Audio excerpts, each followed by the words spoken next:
பிரியமானவர்களே, இயேசு கிறிஸ்துவின் நாமத்தில் உங்களுக்கு என் அன்பின் வாழ்த்துக்கள். இதுதான் ஆஸ்திரேலியா சிட்னி பட்டணத்தில் இருக்கிற ஓப்ரா ஹவுஸ் என்பது. இது பிரம்மாண்டமான ஒரு பெரிய தியேட்டர். இது உள்ளுக்குள்ள நிறைய தியேட்டர்ஸ் இருக்கிறது. நாடகங்கள், அப்புறம் நிறைய ப்ரோக்ராம்கள், மியூசிக் ப்ரோக்ராம்கள் இப்படி விதவிதமா நடக்கும். இங்க இதை பார்க்கறதுக்கு உலகம் முழுதிருந்து லட்சக்கணக்கான பேர் வர்றாங்க. தினந்தோறும் அவ்வளவு பெரிய கூட்டம். ஆனா இது ரொம்ப பிரம்மாண்டமா இந்த ஹார்பர் பகுதியில அழகான தண்ணீர் இருக்கிறது, ஓரமா கட்டப்பட்டு இருக்கிறது, ரொம்ப அழகா இருக்கிறது. சரி, இந்த நாள் ஆண்டவர் எனக்கு என்ன வசனம் வைத்திருக்கிறார் அப்படின்னா, மத்தேயு 21:22 வசனம். நீங்கள் விசுவாசம் உள்ளவர்களாய் ஜெபத்தில் எவைகளை கேட்பீர்களோ அவைகளை எல்லாம் பெற்றுக்கொள்வீர்கள். ஜெபத்துல நிறைய கேட்கிறோம், நிறைய கேட்கறீங்களா? சுகத்தை வேணும்னு கேட்கறீங்க, விடுதலை வேணும்னு கேட்கறீங்க, கடன் பிரச்சனை மாறணும்னு கேட்கறீங்க, ஆசீர்வாதம் வேணும்னு கேட்கறீங்க. ஒன்னும் நடக்க மாட்டேங்குதேன்னு நினைக்கிறீங்களா? ஜெபம் பண்ணினா மாத்திரம் போதாது, விசுவாசம் உள்ளவர்களா ஜெபிக்கணும். அப்பதான் அற்புதம் நடக்கும். விசுவாசிக்கிறீங்களா? நீங்க எதுக்காக ஜெபிக்கிறீங்களோ அதை பெற்றுக்கொள்ளுவேன், அதில் ஆண்டவர் அற்புதம் செய்வார். விசுவாசிக்கிறீங்களா? சில சமய சூழ்நிலைகள் நம்முடைய விசுவாசத்தை கொஞ்சம் அப்படியே ஆட்டி பார்த்து விடும். அதனால ஒரு அவிசுவாசம், சந்தேகம் உள்ளத்துல வந்து விடும். விசுவாசத்துல உறுதியா இருக்கணும். விசுவாசத்துல உறுதியா இருந்து ஜெபம் பண்ணா கட்டாய அற்புதம் நடக்கும். முடியாததை கூட ஆண்டவர் முடிய செய்வார். நான் இந்த அரபு நாடுகள் ஊழியத்திற்காக அழைக்கப்பட்டு ஒரு சமயம் போயிருந்தேன். அப்போ காலையில ஒரு சகோதரி ஜெபம் பண்ண வந்தார். அவர் இங்கே பல வருஷமா வேலை செய்கிறார். அவரோடு பேசும்போது, உடைய குடும்பம் எங்க இருக்கிறதுன்னு கேட்டேன். இந்தியாவில் இருக்காங்க, மனைவி பிள்ளைகள்லாம். இது நீங்க கணவன் மனைவி பிள்ளைகளா ஒன்னா இருக்குன்னு தான் ஆண்டவர் விரும்புகிறார். ஏன் உடைய மனைவி பிள்ளைகள் இங்க கூப்பிடக்கூடாது? ஒன்னா இருந்தா தான் ஆசீர்வாதம் என்பதாய் சொன்னேன்.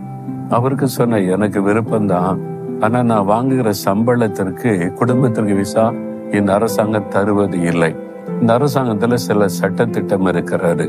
இவ்வளவு சம்பளம் வாங்கினாதான் குடும்பத்தை அழைத்து கொண்டு வர முடியும். எனக்கு அந்த அளவுக்கு சம்பளம் இல்லை.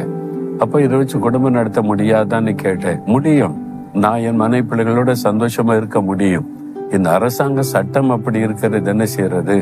நான் சில முறை பிரயாசப்பட்டு 2-3 முறை பேசி பார்த்துட்டேன். சட்டத்துல இடம் இல்லை, உங்களுக்கு விசா தர முடியாதுன்னு சொல்லிட்டாங்க அப்படின்னு சொன்னார். நான் சொன்னேன், இப்ப நம்ம விசுவாசிப்போம், விசுவாசத்தோட ஜெபிப்போம். நீங்க விரும்புறீங்கல்ல உங்களுடைய மனைவி பிள்ளைகளுக்கு வரணும்னு விரும்புறேன், விசுவாசிக்கிறீங்களா? இல்லங்க, சட்டம் இப்படி சொல்லுதுன்னு சொல்றாங்க, இந்த தேசத்துடைய ரூல் எல்லாம். ஆண்டவர் எதையும் நமக்காக மாற்றுவார்.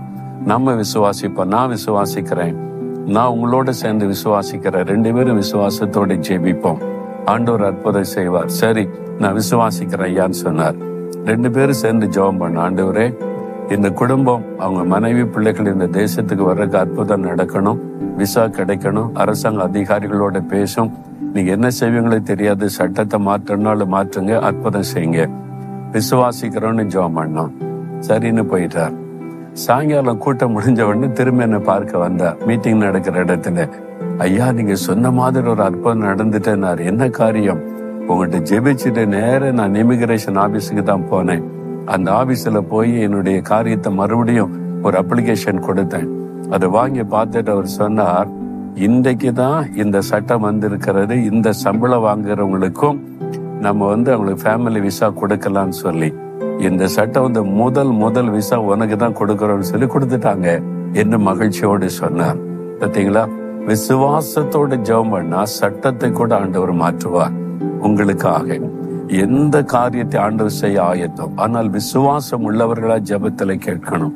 நீங்க ஜெபிக்க தீர்மானிக்கும் போதே இதில் அற்புதம் நடக்கும், நான் ஒரு மாற்றத்தை பார்ப்பேன் அப்படின்னு விசுவாசிக்கணும். இயேசுவால முடியும், அவர் வல்லமை உள்ளவர் என்பதை விசுவாசிக்கணும். இப்ப விசுவாசிக்கிறீங்களா? இன்னைக்கு ஏதோ ஒரு காரியத்தில் உங்களுக்கு அற்புதம் வேணும் தானே? விசுவாசத்தோட ஜெபிக்கிறீங்களா? அப்படி இதயத்துல கை வைங்க. இயேசுவே, உம்முடைய வார்த்தையின்படி இன்றைக்கு இப்பொழுது இந்த காரியத்திற்காக விசுவாசத்தோடு இயேசுவின் நாமத்தில் ஜெபிக்கிறேன். நீர் வல்லமை உள்ள தேவன், இன்றைக்கே இந்த காரியத்தில் எனக்கு ஒரு அற்புதம் செய்வீர் என்று விசுவாசித்து இயேசுவின் நாமத்தில் இதற்காக ஜெபிக்கிறேன். அற்புதம் நடப்பதாக இயேசுவின் நாமத்தில். ஆமேன், ஆமேன்.